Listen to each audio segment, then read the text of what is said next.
We'll head to Prestonsburg for the latest hearing in the Amber Spradlin murder case. And an admitted cop killer is sentenced for murder. I'm Nick Collum, and this is the Mountaintop Daily.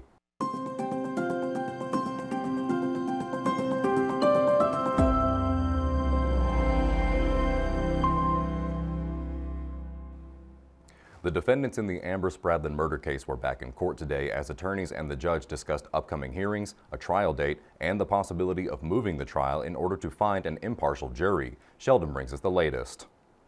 Two upcoming motions, a change of venue and a speedy trial, were discussed in the Amber Spradlin murder case during a hearing Thursday in Prestonsburg. Special appointed Circuit Judge Eddie Coleman discussed both, but a decision for the two will not be given until at least after April 10th, when proper paperwork has been filed.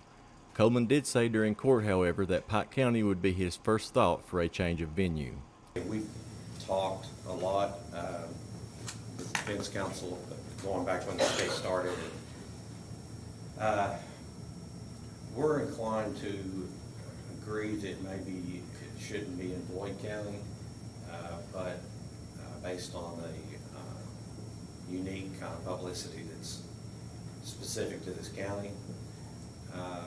And we would not be opposed to moving it to an adjoining county, which is what the standard has typically been, unless there is some overwhelming reason to suggest otherwise. Spradlin's body was found on June 18, 2023 in the Martin home of Prestonsburg dentist Michael McKinney. She had sustained at least 11 stab wounds to her neck and head.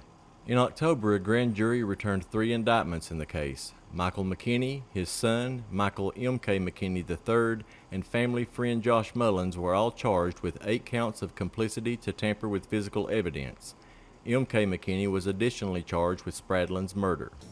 We believe, and I'll get to that in a minute, in talking to the lab today and meeting with the officer and going through all the remaining items to be tested, they have some stuff that's completed, but they're waiting on the report.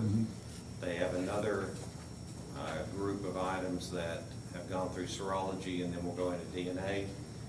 And then we have one, what we believe will be one final submission of 20 or so items that they've agreed to take over and above their normal 10-item limit, that they felt like they could have that completed, maybe by the fall or later this year, well before the end of the year.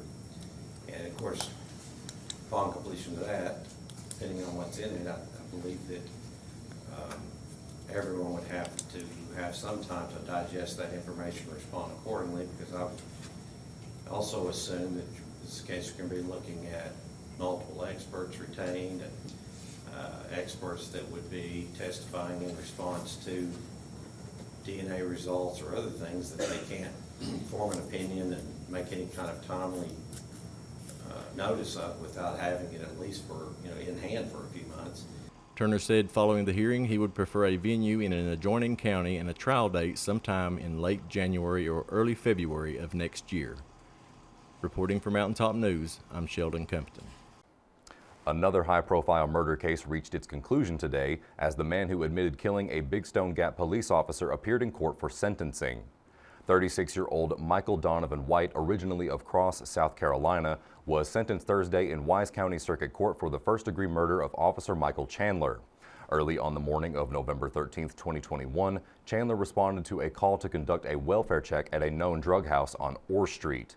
While attempting to flee the scene, White fired his gun at the officer 8 times, hitting him once in the wrist and once in the abdomen just below his bulletproof vest. Chandler died later that day. It was his 29th birthday. White pleaded guilty to first-degree murder last May. On Thursday, Judge Ronald Elkins sentenced him to 100 years in prison. This is the second 100-year sentence White has received, the first coming after he pleaded guilty to federal charges of murder of a police officer and 7 drug and gun charges for his role as leader of a meth distribution conspiracy. White is being held at Western Regional Jail in Salem, Virginia, as he awaits placement in the Federal Bureau of Prisons. Coming up after the break. During today's court hearing in Prestonsburg, supporters of the Justice for Amber movement took to the streets to show their support for the family. We'll bring you a look when the Mountaintop Daily continues. But first, sports and weather. The With this Mountaintop Sports Report for Thursday, I'm Brittany Rowe reporting. Belfry High School has hired Matt Varney as the new head football coach. Varney coached alongside Coach Haywood for many years and will be a fantastic fit for Pond Creek Nation. The Kentucky Wildcats will tip off at 9:30 p.m. in the SEC tournament tonight. Fans can listen to the game on 93.1 WDHR. Reporting for Mountaintop Sports, I'm Brittany Rowe.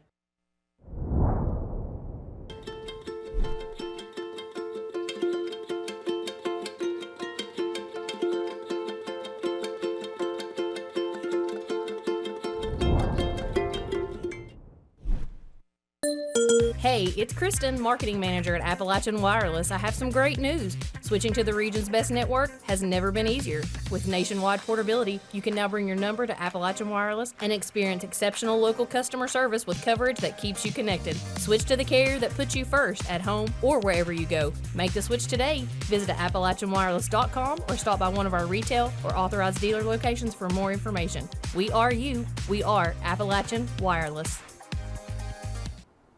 While attorneys were in court this afternoon to discuss the nuts and bolts of the upcoming Amber Spradlin murder trial, supporters of the victim's family lined the street outside the courthouse to voice their demands for justice. I spoke with some of them about what they hope to achieve.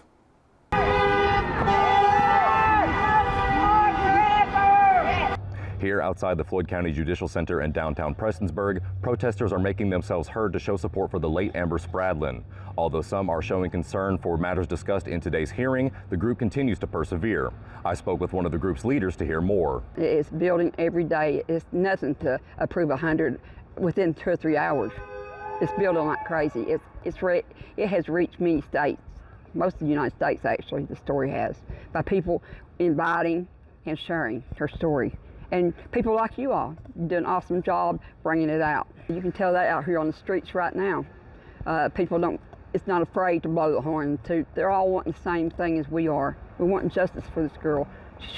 She should be here. We shouldn't be telling her story. The group's passion for Amber and her family is the main contributing factor to their growth. They plan to be present and active at any future events surrounding the case. There's been times that I wasn't so happy on some things that come to place. But you know, I think the judge knows what he's doing, and the attorneys are all working together right here. But I believe it's going to, you know, you go through some good and you go through some bad, but I believe after all, justice is going to come here. And I think it should stay in Floyd County. I will never be nowhere but here. This is where I'm supposed to be.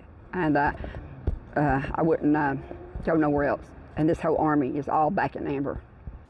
That will do it for this edition of the Mountaintop Daily. Be sure to check us out at 6 p.m. every weekday on Mountaintop TV, the Mountaintop TV app, and the Mountaintop News Facebook page. With your Mountaintop Daily, I'm Nick Collum for Mountaintop News.